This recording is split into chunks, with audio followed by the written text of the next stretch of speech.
Hi, boys and girls. Welcome to our read aloud of How to Eat Fried Worms for Wednesday, April 15th. Last time we read, Billy had just eaten his fourth worm and was trying to get his friend Tom to eat a worm. Basically, he kept saying, Tom, if eating worms aren't so bad, why don't you eat one with me? Well, turns out Tom thought about it, but then he quickly escaped. Let's continue. We're on chapter 12, the fifth worm. Look, said Billy to himself, staring down at the fried worm on the plate. Be sensible. How can it hurt me? I've eaten 4 of them already. Tom was just scared. He's like that. He eggs other people on, but he never wants to do anything like that himself. Give up? Asked Alan. Come on, said Joe. We haven't got all day. 5 more minutes, said Alan. Then I win. Hey, there's no time limit, said Billy. For the first time he wondered, what would he do if he lost? Where could he ever get $50? But how could he eat 10 more worms? Big, fat, ugly, soft, brown things. He couldn't ask his father for $50. He heard Alan and Joe whispering to each other. He's gonna quit. Yeah, I knew he'd never make it when I bet with him. He talks big. Him and Tom, they're just the same. They never do anything.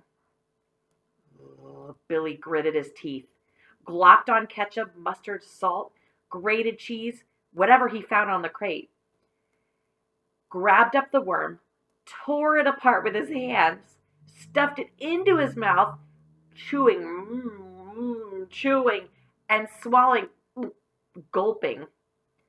Then, panting, he reached out and wiped his gooey hands on Alan's jeans and grinned messily up at him and said, There, 5. Chapter 13, Nothing to Worry About. That night, Alan asked his father to show him $50. After that, he couldn't sleep, tossing and turning in his rumpled bed. Suppose he lost? He could just see himself asking his father for $50, begging for it on his knees, tears streaming down his big cheeks. And then at Thanksgiving dinner, cringing while his aunts and uncles and cousins roared over his father's story of Alan's bet. He slid out of bed and snuck down the carpeted hall to his parents' bedroom. You gotta wake him, Mrs. O'Hara, you got to, he whispered into the phone. It's an emergency. I got to speak to him. I got a hoarse throat. Mrs. O'Hara, that's why I'm whispering. Please. Gee, thanks, Mrs. O'Hara. No, I won't ever call this late again. It's. He waited. A board creaked on the stairs. He stiffened, and there was silence. What do you want? Said Joe, suddenly over the telephone. Geez, I was sleeping. You woke me up. Joe, suppose I lose. My father will never let me take the money out of my savings account. I know he won't. Joe, you think I'll lose? Joe? Huh? Joe, tell me. Give it to me straight. Joe, I gotta know. I can't sleep. Joe sighed. Look, I told you this afternoon. You got nothing to worry about. He's cracking. Sure, he ate that one today. Sure, he might. And here's a picture of Alan talking to his friend Joe. Notice he's biting on his nail. He's worried. Chapter 14. The Pain and the Blood and the Gore. 4 blocks away, Billy suddenly found himself in a brightly lit butcher shop, jostled by a crowd of enormous, middle-aged women, shouting to make himself heard over the din of their chatter, and the roars of butchers ordering about the boys who were lugging haunches and tubs of meat in and out of the refrigerator room in the rear. Sounds like that meat shop was very busy. Then a butcher saw Billy jumping among the women and asked for his order. Billy gave it. Suddenly he was shoved up close to the chopping block, and the butcher slapped down 10 black worms as big as snakes. And Billy tried to say they were too big. He'd choke on them. But the butcher couldn't hear him over the thumps of his cleaver, and the din of the women and the hoarse shouts of the other butchers. And before Billy knew what was happening, he was seated at a table at a restaurant called Longchamp's Restaurant, located in Times Square in New York City. He had a large napkin tied under his chin, and a waiter was uncovering a platter on which lay one of those huge black worms, coiled snakily, a red rose wobbling in the center of its coils. "How can I ever finish it?" said Billy, and cut into that mammoth worm. Steaming pink juice flooded out. Billy ate, and ate, and ate, and ate, and then looked. And, oh, he must have eaten more than that. And then he looked again, and there was no hole at all. He had eaten, and eaten, and eaten, nothing at all. And then he felt something cold on his ankles and looked under the tablecloth. There were 2 more of the huge worms wound round and around his ankles. I'm wondering, is he dreaming? And then he felt something weighing down his arm. And he looked, and there was another worm wound around his arm, glaring hungrily at him with its bloodshot eyes. And from everywhere in the vast room, winding between the tables, waiters approached carrying huge silver platters. Billy opened his eyes. For the first moment in the moonlight, flooding his bedroom, his 2 bare feet sticking up out of the bottom of the covers looked like 2 huge white worms' heads. Whew, I'm glad that was just a dream. Actually, kind of like a nightmare. I was thinking, I hope this isn't really happening. Billy realized, he had just been dreaming, and sank back onto his pillow. Sounds like Billy and Alan are both having horrible night's sleep. There were no huge worms as big as pythons. He was home in his bed, and his parents were asleep in the next room. His stomach rumbled. Oh, suppose Joe hadn't been lying. The hair stood up on the back of his neck. Suppose Joe made it all up, but had been right anyway without even knowing it. A shutter banged. Billy glanced out the window and saw the moon riding among the tossing leaves. His stomach rumbled and gurgled. He groaned. Suppose he was dying. He's heard of people waking up in the middle of the night with pains in their stomachs, and then as the windows turned gray in the dawn, they died. Just like that. Toadstools, sour lobster, tainted pork. What if worms were going to kill him?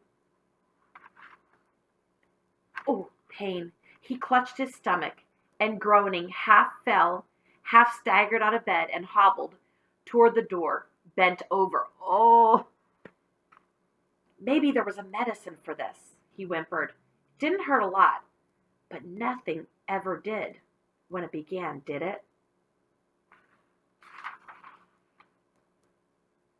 Chapter 15. 3:15 a.m. That's in the middle of the night, boys and girls. Remember, it's just the beginning of a new day, but it's dark. So we're talking about in the middle of the night right now. His mother reached out and switched on the light. What kind of pain are you having, Billy? He stood beside the bed, clutching his stomach. And my stomach, oh, there it goes again, I think. Well, did you eat something before you went to bed? She was putting on her bathrobe. John, as she shook her husband's shoulder. He mumbled sleepily. Did you eat candy or something before bed, Billy? Worms, groaned Billy. Worms? John! Billy, what kind of worms? Now remember, Mom and Dad don't know about this worm bet. They don't know that Billy's been eating worms. You know, regular worms, night crawlers. She felt his forehead, lifted his chin to look at his face. Well, you don't have a temperature. Well, how many worms did you eat? 5. 2 boiled and 3 fried, with ketchup, mustard, horseradish, salt, pepper, butter. You know, to make them taste better. Fried? Ketchup? Tastes better? John, wake up! I had this bet with Alan. Oh, he groaned again. Take your hands away. Where does it hurt? Show me. Well, it doesn't really hurt so much now. It's just rumbling and gurgling, something awful. Then why are you groaning? Asked Billy's father.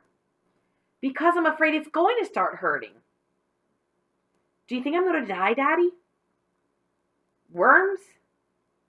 Ordinary worms. Earthworms, his dad asked. Billy nodded. And how many did you eat this evening? Well, one. I ate one this afternoon. I've eaten one every day for the last 5 days. But they were little ones. They were night crawlers, huge ones, as big as snakes almost. His father lay back down, pulling the covers up around his shoulders. Don't worry, eating one night crawler a day for 6 weeks wouldn't even hurt you. Just go back to bed. It's probably all the ketchup and mustard you're putting on it that's upsetting your stomach. Go drink a glass of warm water. You'll feel better. John, are you sure? Said Billy's mother. It doesn't seem to me that worms could be very healthy. His father snuggled deeper under the covers. I didn't say that eating worms would turn him into an all-American fullback. I just said they wouldn't hurt him. Now, let's go back to sleep. Billy's mother glanced at Billy, shivering beside the bed as he stood there in bare feet and pajamas, and then shook her husband again. John, wake up. I think we should call Dr. McGrath. You don't really know whether or not eating worms is harmful. I know you don't. Oh, Billy's father groaned and sat up. Now look, I'm not going to call Dr. McGrath at 3:30 in the morning to ask if it's all right that my son eats worms. That's flat. Secondly, I do know that Billy's not going to die before morning. If worms were poisonous, which they're not, he would have been laid up way before this. Billy, you've been eating worms for 5 days. Is that what you said? Billy nodded. All right. And thirdly, I ate a live crayfish when I was in college, and I've suffered no ill effects. Fourthly, I am going to sleep. Billy's mother slipped her feet into her slippers, stood up and buttoned up her bathrobe, and then leaned over the bed and shook her husband's shoulder. John, I won't be able to sleep until you John, what about tapeworms or fungus? John, wake up. Billy, you go back to bed. Your father will call Dr. McGrath. John! Billy lay in bed listening to his mother and father arguing in their bedroom. He could only make out a word here and there, usually when his father started to shout, only to be shushed immediately by his mother. Billy got sleepier and sleepier. His stomach had stopped rumbling and gurgling. It was warm and cozy under the covers after standing on the cold floor in his bare feet. Then, in the midst of a foggy drowse, he heard someone dialing the phone in the hall outside his parents' bedroom, and his father saying, Poison control? Mm-hmm. And he explained the case. Then there was silence. Billy heard the water running in the bathroom, and then his father said, You're sure? Now, these weren't little ones. They were night crawlers. Mm-hmm. Okay, and no long-range ill effects? His father laughed. A bet. Yep, I think it was a bet. And the next thing Billy knew, sunlight was streaming through his window, and Emily was skipping down the hall past his door singing. His father shouted down the stairs, Helen, do you know where my green tie with the red stripes is? And that's the end of that chapter. Our next chapter, which is chapter 16, is called The Sixth Worm. I hope you had fun today, boys or girls. I will see you tomorrow as we continue how to eat fried worms. Bye for now.